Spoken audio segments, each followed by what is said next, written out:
9 hal yang membatalkan puasa. Yang pertama adalah masuknya sesuatu ke salah satu 5 lubang. 5 lubang itu apa saja? Lubang mulut, lubang telinga, lubang hidung, lubang depan, lubang belakang. Yang pertama lubang mulut. Dihukumi batal masuk ke lubang mulut dengan syarat yaitu ditelan. Selagi tidak ditelan maka tidak batal. Dan memasukkan sesuatu ke mulut yang pertama makruh. Makruh apa? Memasukkan sesuatu ke mulut, sesuatu yang kita tidak ada perlunya. Ibu ngemut pentol di bulan Ramadan, boleh nggak? Boleh, yang penting pentolnya jangan ditelan, diemut aja. Ya, ibu ngemut es batu, boleh nggak? Boleh aja, yang penting jangan ditelan. Tapi kan es batunya cair, pokoknya cairnya juga jangan ditelan. Ya, jangan ditelan, intinya gitu. Kalau ketelan namanya masuk itu sudah. Pokoknya cuma diemut, keluar airnya buang, keluar airnya buang, pokoknya diemut aja biar seger mulutnya. Boleh, memang makruh, tapi kalau ketelan batal. Dan dosa, dianggap main-main. Jangan Umi ngomong gini, oh kata Umi boleh. Boleh praktek nih katanya. Akhirnya besok ibu sambil masak ngemut es batu semuanya. Tapi itu emang gak batal ibu, ngemut itu gak batal. Ngemut permen loh gak batal, iya gak boleh itu masuk. Apakah permennya, apakah cairannya, itu namanya sudah masuk. Gitu loh. Ya, kalau rasa, asalkan gak ditelan, gak masalah. Jadi gitu loh, pokoknya diemut aja di depan, buang aja, kumur-kumur setelah itu. Itu orang tidak punya kerjaan. Ya, orang gak ada kerjaan. Tapi intinya seperti itu, biar ibu bisa paham. Sehingga kalau ada pertanyaan, Umi bagaimana hukumnya cabut gigi di siang hari bulan Ramadan? Sekarang tanyain, kalau cabut gigi, giginya ditelan atau enggak? Enggak, ya sudah. Atau kalau seandainya pakai tang-tangnya ditelan atau enggak? Enggak juga, ya sudah, ngapain pusing? Yang kedua, masukkan ke mulut hukumnya sunnah. Apa itu? Sesuatu yang sunnah di luar Ramadan, maka tetap sunnah juga di dalam Ramadan. Contohnya kumur-kumur dalam wudhu. Kumur-kumur di dalam wudhu sunnah dilakukan sebelum Ramadan. Maka ketika Ramadan pun hukumnya tetap sunnah. Asalkan tidak berlebihan. Jadi kumur-kumurnya sewajarnya. Kumur-kumur bukan sampai ke atas. Nah, itu sudah berlebihan. Kalau kumurnya sampai ke atas, gitu, adanya glek masuk ke itu batal langsung. Dan kalau tadi yang makruh tadi, itu kalau ketelan, itu batal ibu. Jadi kalau tadi yang makruh itu memasukkan itu, kalau sampai masuk itu dosa gede. Dan kalau dosa gimana? Batal, tapi tetap wajib imsak. Jadi contoh cilok atau apa terserah, ibu emut aja, bukan telan, masukin ke mulut, diemut. Ibu emut, nggak taunya dari belakang teman ibu nepuk, ngapain? Glek, langsung telan-telan masuk, misalnya. Maka gimana? Batal. Batal dan ibu wajib imsak. Bukan langsung kalau batal, alhamdulillah batal boleh makan. Haram, nggak boleh. Jadi kalau ada pelanggaran di dalam aturan-aturan puasa, itu batal tapi wajib imsak. Dan wajib qadha.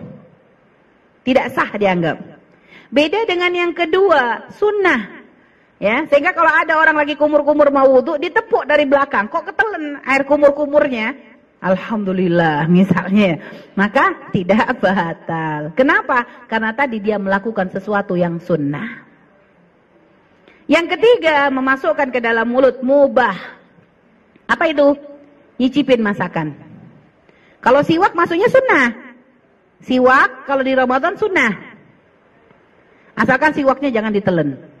Nah ini. Yang ketiga tadi mubah. Mubah itu apa? Nyicipin masakan bagi yang ahli masak. Bagi yang tukang masak. Kalau yang nggak bisa benerin masakan, gak usah nyicipin. Namanya usil itu. Dan nyicipin tuh bukan ditelan loh bu. Jangan Umi ngomong nyicipin, wah katanya nyicipin boleh. Nyicipin tuh hanya dirasa di lidah terus dibuang. Bukan ngambil sesendok masuk, namanya makan. Masaknya 10 jenis. Sesendok-sesendok 10 sendok. Ya kenyang itu namanya. Jadi jangan salah, nyicipin masakan tuh hanya dirasa di lidah, oh asinnya pas, manisnya pas, gurihnya pas, tuh buang. Kalau masih kerasa ada sisa kumur-kumur, buang. Gitu. Nyicipin sambal boleh nggak Mi? Wah, nggak ada kerjaan itu ya. Jadi gitu. Jadi itu mubah. Tapi kalau ibu yang nggak bisa benerin, jangan usil nyicipin. Masanya nggak bisa, nyicipinnya seneng. Kurang apa? Nggak tahu. Nah ini orang usil. Jadi kalau nyicipin tanggung jawab, ya. Baik, paham ibu ya? Nah ini ada jadi 3 hukum ya, 3 hukum memasukkan ke dalam mulut. Nah termasuk sekarang menelan ludah. Menelan ludah itu bagaimana hukumnya? Menelan ludah hukumnya boleh dengan 3 syarat. Ini sudah sering kami ulang tapi nggak apa-apa. Karena biasa ada orang was-was. Pernah nggak kalau orang puasa dikit-dikit ngeludah? Tuh lagi, tuh lagi, tuh lagi. Ini pasti dia nggak belajar. Nggak belajar. Makanya dia pikir menelan ludah nggak boleh. Padahal menelan ludah tuh boleh dengan 3 syarat. Yang pertama ludahnya sendiri. Ludahnya sendiri bukan ludahnya orang. Ibu jangan mikir ludah orang tuh, ibu ngeliat ludah orang diseruput gitu, bukan begitu. Ludah orang tuh bu, kebayangnya kadang kita tuh bisa saja loh nelen ludah orang tapi kita gak merasa jijik. Contohnya gimana? Mohon maaf, suami istri baru mesraan sampai akhirnya ludahnya tertukar, itu bu ya. Atau mungkin juga seorang ibu gemes, anak tuh kan suka ngeces. Anak tuh kan suka ngeces, biasa ada anak ngeces. Ibunya main nyosor aja pakai keseruput lah, itu nelen ludah itu. Kan nggak menjijikan sebenarnya itu. Nah ini makanya jangan bayangin nelen ludah, ya Allah siapa sih mau nelen ludah? Ya nggak ada juga lah bu, ada orang ludah keletak langsung diseruput gitu, orang gila itu. Nggak ada. Jadi kebayang nelen ludah tuh gambarannya begitu, antara suami istri atau antara ibu dengan anak. Ya paham bu ya, itu nggak boleh. Setelah itu ludahnya masih di tempatnya. Tempatnya ludah di mana? Di mulut. Berarti kalau ada orang ludahnya dikumpulin di gelas, pokoknya sudah keluar dari tempatnya, ya. Maka kalau masuk lagi berarti nggak boleh. Nggak usah bayangin sampai ke gelas. Contoh aja. Jadi saking asyiknya nonton, apalagi ternyata masakannya tuh kecut-kecut. Akhirnya ngeces nggak sadar. Akhirnya begitu sadar langsung diseruput. Nah ini masuk, itu namanya ludah sudah keluar, batal itu. Nggak boleh. Tapi kalau masih di dalam sini masih nggak apa-apa, ya. Paham bu ya? Agak jorok memang ibu, biar ibu paham ya. Dan yang ketiga, ludah nggak bercampur dengan apapun. Ya tadi nggak bercampur permen, nggak bercampur es krim, nggak bercampur sambel. Kalau sudah bercampur ini semua, maka kalau masuk hukumnya batal. Paham ibu?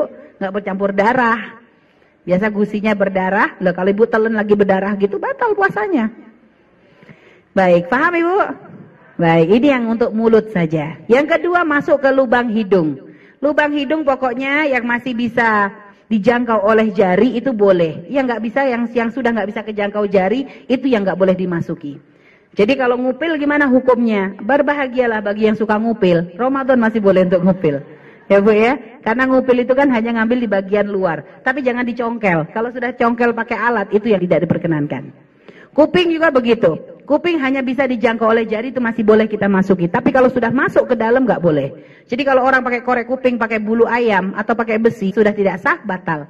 Tapi kalau mandi kemasukan air, ya asalkan tidak disengaja, ya sudah berarti hukumnya dimaafkan. Karena memang di dalam madhab Malik sendiri masuk air ke dalam kuping itu nggak ada masalah. Dibikin ringan saja. Yang penting ibu kalau lagi puasa jangan aneh-aneh. Misalnya apa? Kalau mandi ya wajar saja. Jangan nyemplung ke air. Udah tahu kalau setiap berenang pasti airnya masuk, dia ngerendam di air. Ya sudahlah. Atau kalau mandi akhirnya miring gini, ya masukin itu namanya. Orang usil itu ya. Jadi kalau lagi mandi sewajarnya. Kalau ternyata kemasuk tidak sengaja namanya. Jadi tidak usah dibikin pusing. Dan yang keempat masuk ke lubang depan dan kelima lubang belakang. Jadi memasukkan apapun ke lubang depan dan belakang tidak diperkenankan walaupun itu obat. Kalau ada yang sakit, nih ada orang sakit obatnya harus dimasukkan ke lubang depan atau belakang. Bagaimana hukumnya? Masukin. Tapi puasanya batal. Terus gimana? Tidak dosa. Wong sakit kok. Contoh ada mohon maaf orang ambeien. Sehingga harus dimasukin alat atau obat dari belakangnya. Karena kalau gak gitu dia gak bisa duduk, dia kesakitan, jerit-jerit akhirnya dimasukkan. Maka gimana? Boleh. Tapi puasanya batal. Tapi karena sakit, dimaafkan. Gitu loh, dimaafkan. Jadi gak ada masalah ibu ya. Jadi seperti itu. Dan juga termasuk yang kadang sering terjadi bagi orang yang kenapa kok ada memasukkan ke lubang depan belakang. Ini kadang bagi wanita terutama. Wanita kalau membersihkan daerah kewanitaannya, maka tolong tangannya jangan masuk. Ibu mohon maaf, ini lubang depan atau belakang. Kalau membersihkan pakai telapak tangannya saja, gini. Jangan mengkok. Kalau sudah bengkok jarinya masuk, itu batal. Ya, jadi kalau membersihkan pakai permukaan tangan saja. Jangan sampai dibengkokkan. Makanya bagi yang istihadah, bahkan bagi yang istihadah, biasa dianjurkan kalau di luar Ramadan, kalau lagi gak puasa, untuk ditutup dengan kapas. Untuk di bulan Ramadan lagi puasa, tidak boleh, malah batal. Jadi gak usah disumpel dengan kapas, karena kapas itu masuk. Jadi masuk sedikitnya sudah masuk loh Bu. Mohon maaf, ini lubang kok masuk, itu sudah batal, walaupun cuma ujungnya saja. Ya, jadi wanita tolong hati-hati. Jadi kalau membersihkan dua wilayah tadi, cukup dengan permukaannya saja, sebersihnya. Baik Bu ya, ini masalah masuk ke 5 lubang. Yang kedua, muntah dengan sengaja. Muntah dengan sengaja batal. Contoh muntah sengaja gimana? Udah tahu kalau dia sikat gigi pasti muntah. Akhirnya dia gosok gigi setelah azan subuh, muntah, ya batal. Kalau memang tahu penyakitnya pasti muntah kalau gosok gigi dan bisa ditahan, ya jangan gosok gigi dong. Tapi bau, ya urusanmu, seharusnya gosok gigimu sebelum azan. Jadi memang punya kebiasaan sering muntah waktu gosok giginya sebelum azan. Supaya tidak muntah, karena kalau masih tahu kebiasaannya begitu kok masih gosok gigi, berarti memang dia cari muntah. Kalau begitu batal puasanya, dosa, tapi wajib imsak. Tapi kalau muntah nggak sengaja ya enggak. Naik mobil muntah mabok, lagi hamil muntah, lagi sakit muntah, maka gimana? Tidak batal karena tidak sengaja. Paham Bu ya? Yang ketiga, hilang akal. Hilang akal itu ada 3. Hilang akal karena gila, hilang akal karena pingsan, hilang akal karena tidur. Hilang akal karena gila itu langsung batal walaupun cuma 1 menit. Walaupun cuma 1 detik. Misalnya ada orang gila, tiba-tiba gila, ya, maka langsung batal seketika itu. Tapi nggak dosa kalau memang gilanya nggak dibuat-buat. Termasuk kemasukan jin itu ya hukumnya dianggap kayak orang gila, karena di luar kesadaran. Ya, kan di luar kesadaran. Orang kemasukan jin itu kayak orang gila, karena kadang mereka tingkahnya sampai kerasukan. Ya, jadi tapi tidak dosa. Dan batal puasanya. Nah terus orang pingsan itu akan puasanya batal jika pingsannya 1 hari full. Jadi dia sama sekali tidak menemui siang hari Ramadan. Maka itu puasanya batal. Tapi kalau masih sempat sadar, walaupun cuma sebentar, maka tetap dihukumi sah asalkan selagi pingsan tidak kemasukan sesuatu yang membatalkan. Contoh ada orang habis sahur kekenyangan, pingsan. Setelah itu jam 12 sadar. Jam berapa? 12. Pingsan lagi. Setelah itu bangun-bangun waktu maghrib. Ini pinter pisan orang pingsannya nih. Maka gimana? Sah puasanya. Karena dia sempat sadar. Asalkan waktu pingsan gak dijejelin minum-minuman. Atau gak dikasih obat-obatan gitu loh. Kalau dijejelin ya batal karena dijejelinnya itu. Nah sama orang tidur. Orang tidur walaupun full 1 hari.